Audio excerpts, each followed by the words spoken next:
There's no nation on earth powerful enough to accomplish our overthrow.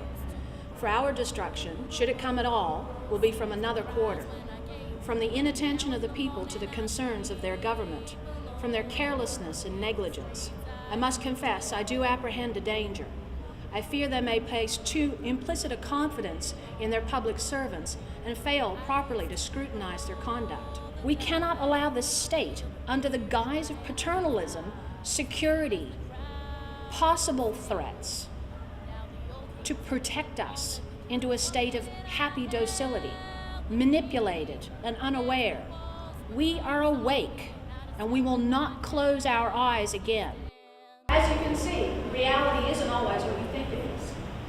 I hear Jerusalem bells are ringing, Roman cavalry choirs are singing.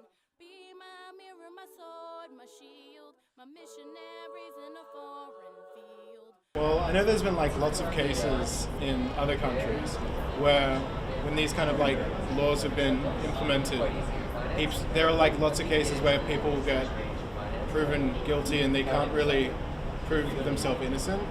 And I know that if I like posted something weird on the internet, I usually don't post anything strange and stuff like that, like just say, but I can't imagine like if I did get proven guilty, how I could prove myself innocent. Like I can see like, I don't know, I feel like sympathetic for those kind of people. So those kind of laws like freak me out a bit. On this string, oh, who would ever wanna be king? I hear Well, that is quite dangerous, yeah, because I think the entire legal system of many countries is based on the opposite, the presumption of innocence. And if we're taking away a basic human right of that presumption, and it's quite dangerous, it's a little bit authoritarian even. I don't think it will happen.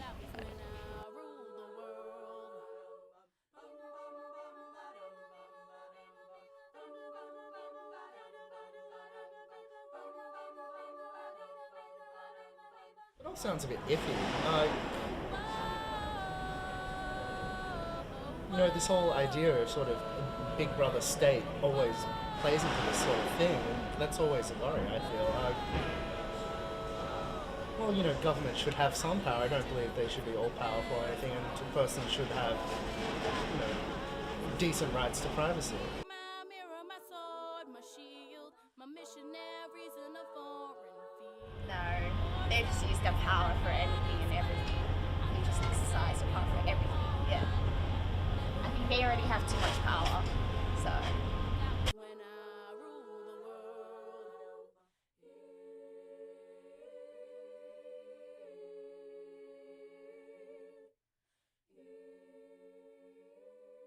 No, I don't think it's fair.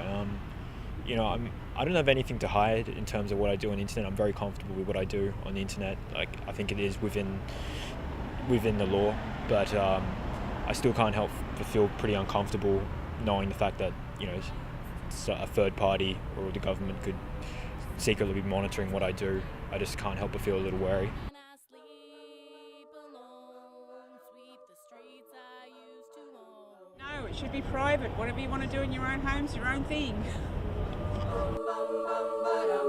I used to roll the dice, feel the fear in my enemies' eyes, listen as the crowds would sing. Now the old king is dead, long live the king. 1 minute. Yeah, that certainly sounds exploitable, to say the least. I don't feel this sort of technology should really be used by the government as a means of, tracking sort of third-party interests, because, what is a third party? Exactly. So I feel that it could definitely be used to jeopardize privacy of just average citizens who aren't really involved in anything ASIO would necessarily target. Like what I said before, whenever you use a credit card, for example, there's so many paper trails or electronic trails. It's the idea of having a private life when you're constantly being surveilled is quite an impossibility. So there's definitely a possibility of that.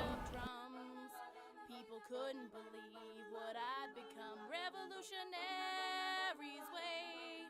For my head on a silver plate, just a puppet on a lonely string. Oh, who would ever wanna be king? I think this is they should do this because this is somebody's personal life, somebody's personal information, and other person doesn't need to, or corporate doesn't have to have power to hold that kind of information without the consent from the person, from the information from, because and then this goes into too much law and regulation, and more makes people confused, and so I think they should minimize this kind of issue. Well, I don't really care about that. I hear Jerusalem bells are ringing, Roman Catholic. That's not ethical. It's bad. You can't torture people because that's like lowering ourselves as a country. That's kind of trash. In my opinion, that's not what Australia should be like. I know America's done that kind of stuff in the past, and I'm not being mean into America, no, but I think that's disgusting. I think a warrant is a little bit different to, I think a warrant is a bit more justified in the sense that it serves a legitimate purpose and, pursuing criminal investigation. It's usually when a warrant's issued, there's a reasonable amount of suspicion or, that criminal activity is happening, whereas this data retention idea is more of a blanket approach, which is, again, a lot more unwarranted and just deems people to be guilty until proven innocent, which I guess in a democratic society, it's really the wrong way around. We're in Australia, we shouldn't have that sort of power. You should be free to do what you want to do, within reason. Castles stand upon pillars of salt and pillars of sand. I hear Jerusalem bells are ringing, Roman cavalry choirs are singing. Be my mirror, my sword, my shield, my missionaries in a foreign field.